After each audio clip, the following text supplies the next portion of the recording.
Oathbringer, worth a read. I'm going to say the whole Stormlight Archive is going to be worth the read, but on this reread, I've come to realise that Oathbringer is definitely the hardest one for me personally to read.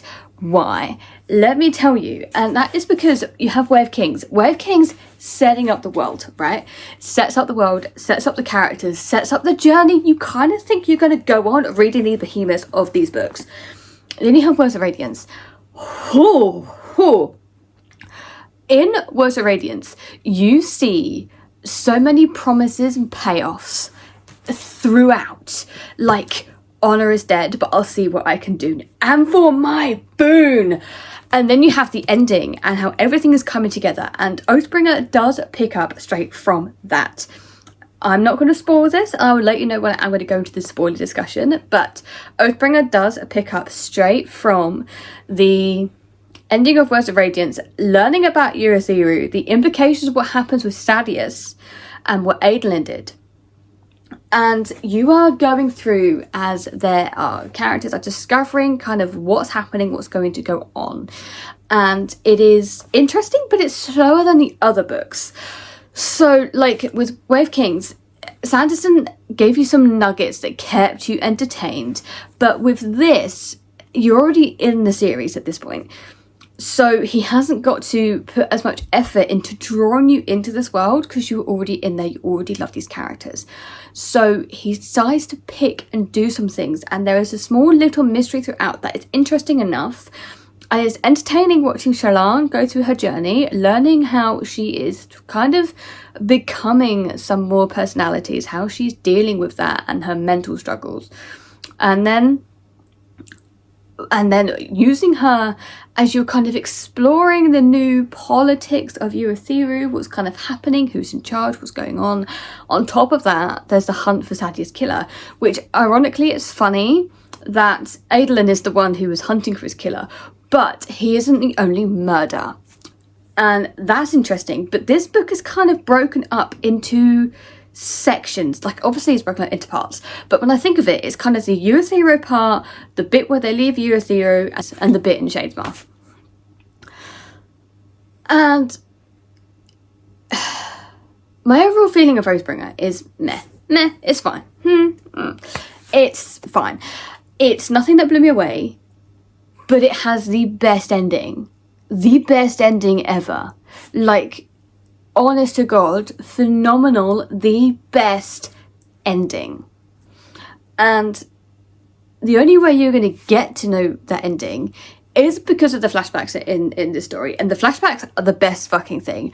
This is Dalinar's book, and you can tell that. Like, who you think Dalinar is not who you think Dalinar is. And you're reading these flashbacks like, who is this guy? That isn't who we know. But Dalinar is in his 50s when we first meet him in Way of Kings. In the flashbacks, he's like in his 20s, 30s. Like, that's 20 years. So the guy can change. Obviously, he did change. And they are the most entertaining part of this book. The most entertaining part of this book. Kaladin in this did take a backseat. And he's most people's favourite character. He's Kaladin and Syl, man. Kaladin and Syl. I do love them. But I like the fact that Dalinar is taking a step up. He is learning what his position is. And which is entertaining when you think about Elhokar. Like, Elhokar's meant to be king. But it all is political. It's all Dalinar struggling to kind of work out how to get the other monarchs on his side, which is entertaining when they fear him because he's the Blackthorn. And it's all these little points that get dropped through the book that kind of do come back round at the end. And you're like, oh, and it is a bit like that, which does kind of drag it down a little bit, because I definitely think this book is the bridge from from Words of Radiance to Rhythm of War. And we needed some of these moments to bridge that gap. And I lost my overall entertainment of this. It's still a 5-star, right? It's still a 5-star, but it's not a Words of Radiance 5-star. But I still was very, very entertained. It's a different kind of book than Way of Kings and Words of Radiance. It's more slower, it's more political, it's more putting things in place, fishing out what the enemy's trying to do, what your next move is. It's not all these big battle sequences, which I didn't mind. I did not mind. There are some side characters that are starting to get a POV, which I really liked, because you can see the role that they are starting to entertain. And there's little threads of storylines through here that you might be thinking on your first time read, why am I reading about this? Trust me, it does come to a point. And the point it comes to, entertaining. Love it. I think alongside Dalinar standing out in this, definitely Elhokar did, which is a surprise considering he took such a backseat. And Navani really did take a step up into this. So many side characters have stepped forward, and you can kind of see, oh, where are you kind of going to go with this? Where are you going to go? But my non-spoilery thoughts of Oathbringer are, I was entertained. It's different than what I've read previously in the series. And Sanderson stuck the landing, and I trusted that he did. But it's probably my least favourite out of the 4 I've read is going to be Oathbringer. But we did get to explore some parts of kind of the magic system in a sense that we hadn't seen before, which, you know, we take alongside the Spren, who they are, where they come from, that kind of thing. And that was entertaining. I didn't mind that, but on a reread, knowing what I know, I'm kind of like, on it a little bit. I think on the first time read, I was very engaged on where we were going, didn't quite know what was going to happen. But now I know what happens and I know the information, I'm a bit kind of like, but it was still an entertaining book. Entertaining book. I'm about to dive into spoiler thoughts of Oathbringer. If you don't want spoilers, click out now, because holy fucking shit, Elhokar still hurts. I do not understand the Moash lovers. What he did to Elhokar, the moment he was about to swear an ideal and he was glowing with Stormlight, he was trying. The whole point, ever since he got beaten up by Dalinar from Way of Kings, ever since he met Kaladin, he's like, I want to try. And he was trying and he was getting there, and Moash just took that away. And even like everything he did in Kholinar, like learning, okay, maybe this is what I want to do, looking at the others and going, there's not a good idea. Oh, okay, maybe we were learning more about the tactics of just barging in, learning how to command people, and then gaining a backing from some of the lords and ladies, people, high, whatever the Sanderson calls them, that are remaining in Kholinar, and trying to take a stand against his own wife. And to reclaim his son, learning what his wife had done, even though everybody else knew what she'd done, he still didn't want to believe it till he saw it. And then Kaladin being like, save who you can, and trying to save his son, doing that, it's just phenomenal. Like, and doing that in so little page time as well. Like, Elhokar comes across like a little golden retriever puppy who just wants to try and please everybody and do his best. And, I mean, you just can't do that if you're going to be monarch. You're just not going to please everybody. But the fact that he tried and the fact that he wanted to that's enough for me. He really, from book 1 to Oathbringer, he really, really stepped up. And I am gutted and pissed that we didn't get to see that journey complete. It stopped because of fucking Moash. That was hard on Kaladin. Kaladin, this is where we start to get the hints of his struggles that are leading into Rhythm of War. I'm not going to say more than that. But realising that he couldn't save Elhokar really did destroy him. And then Adolin being like, grieve later, and trying to get them out, and Shallan doing her thing, and just putting them into Shadesmar, not knowing they were going to go to Shadesmar, but kind of being like, this is the only choice we have, or we could have died. And then struggling to find their way out, everybody ignoring Kaladin, and then still so funny. Still being like, hey guys, everybody ignoring her, she's going, fuck it, runs off to the Honor ship, revealing who she is, like, I may run away again. That's just funny. I just love Syl. I love that.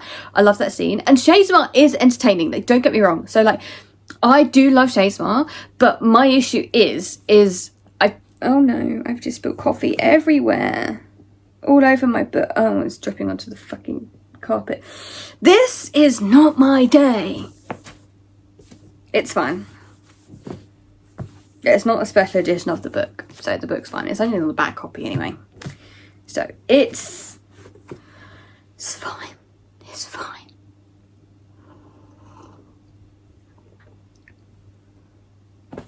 I do enjoy Shadesmar.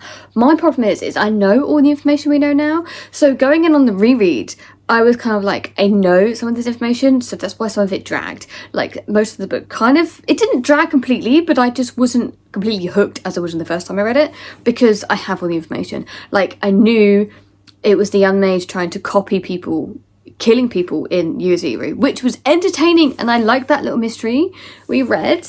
But I knew, which is what I like. I don't read mysteries or reread mysteries for that kind of reason, because I'm like, I kind of know all of this now. So that kind of loss is a bit, it's kind of entertainment for me. Whereas like you get the other books like Words of Radiance and The Way of Kings, and they still hit even on the fourth reread. Whereas Oathbringer just kind of dwindled a little bit, and like, it is the bridging book between Words of Radiance and Rhythm of War, so I am going to give it some bit of grace. The ending definitely still slapped. Like, that, the best ending Sanderson's ever written is in Oathbringer. But, so, swinging it back around, they're in Shadesmar. For a split second, when I first read this book, I thought Adolin was going to die, and how Sanderson brought that back out and made it not as a resurrection, but made it still believable, as if like he didn't want to not kill the character. Like, it came across like if he needed to, he would have just offed Adolin.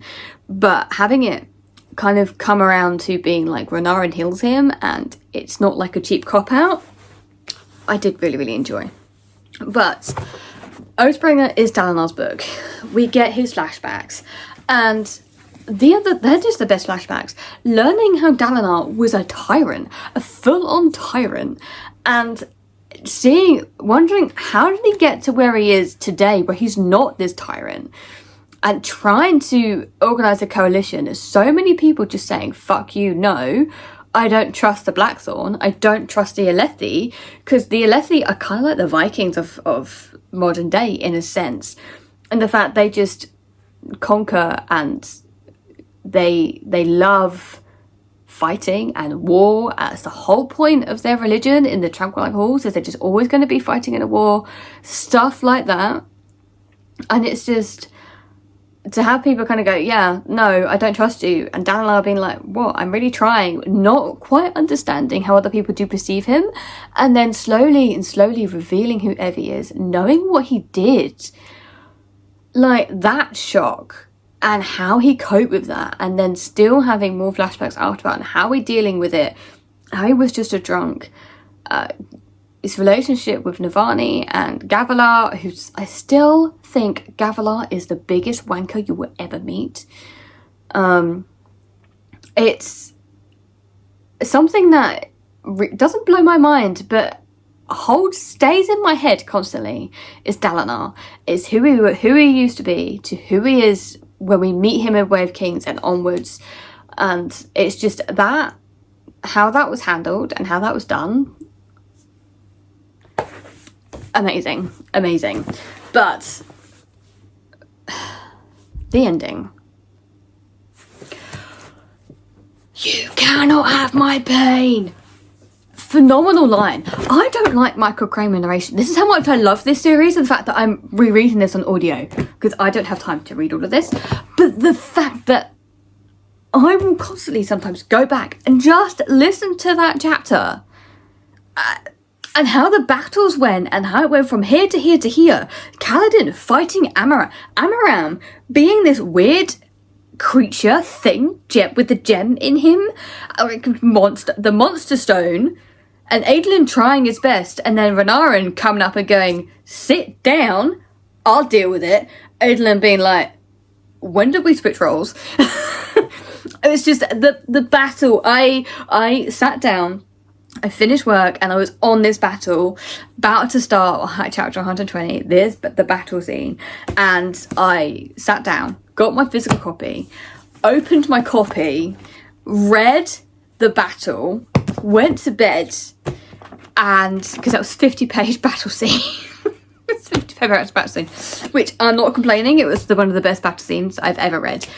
Woke up the next morning, I was like, I'm gonna listen to that again, and it was still slapped. Like how everything came about, Jasnah being bad at, like, just waving a hand and it's just smoke, whatever, it's just smoke. Just phenomenal how it all came about. And Teft is the best thing of this book. Him being like in the moss dens, so like a drug addict basically, and everybody else around him wanting to support him, wanting to help him going so far as to sell his Bridge 4 coat for moss, and then becoming a Radiant, telling his friend, you don't want me, you don't need me, I'm broken, this is not what it is, still becoming the Night Radiant, diving in with the rest of Bridge 4, saving everybody else, kinda. Like the whole battle, all of this leading, like that scene, that chapter, or like, and right before and right after is just, this is what I live for with this series. It's moments like that, moments that go on and continue, and I just, this is what I love about it. And Szeth, like when I first read this, that shocked me, and I love the fact that we get more POV a little bit towards the end about Szeth, and then we have the, like, seeing how he's becoming a Skybreaker, learning why the other Skybreakers made the decision that they made, and understanding why Szeth made his decision, realising I can't make good decisions, so I will follow somebody who will seek truth. And he does that. And he is becoming a really pivotal character that I'm happy to read about. Like, I didn't think I'd like the assassin in white. And yet, Sanson makes me like him. Like, every character in this. And how Jasnah and Shallan stand at the front and are just being there fighting. Jasnah with her like sharp blade and just being like boom, fused, whoosh. That is what I aspire to be, is like Jasnah. She is my favourite. I could do a presentation on Jasnah. The way she's just being like, how she dressed down Amaram. I was there for that shit. Oh my god, I want more of that. Obviously we can't because Amaran's now dead. Well deserved. But I wanted more of Jasnah doing that because it was there were some really good moments in this book that did have me like I was in Words of Radiance. Holy fucking shit. Nothing can top you will not have my pain. And then knowing why, and knowing and learning along with Dalinar what he did, how terrible. Like, imagine killing your own wife and burning a whole city down and living with that, and then Odium offering to take it away, but Dalinar going, no, it's mine. I killed her, I killed those people, I did everything, admitting it. And that is character, that is phenomenal. That is,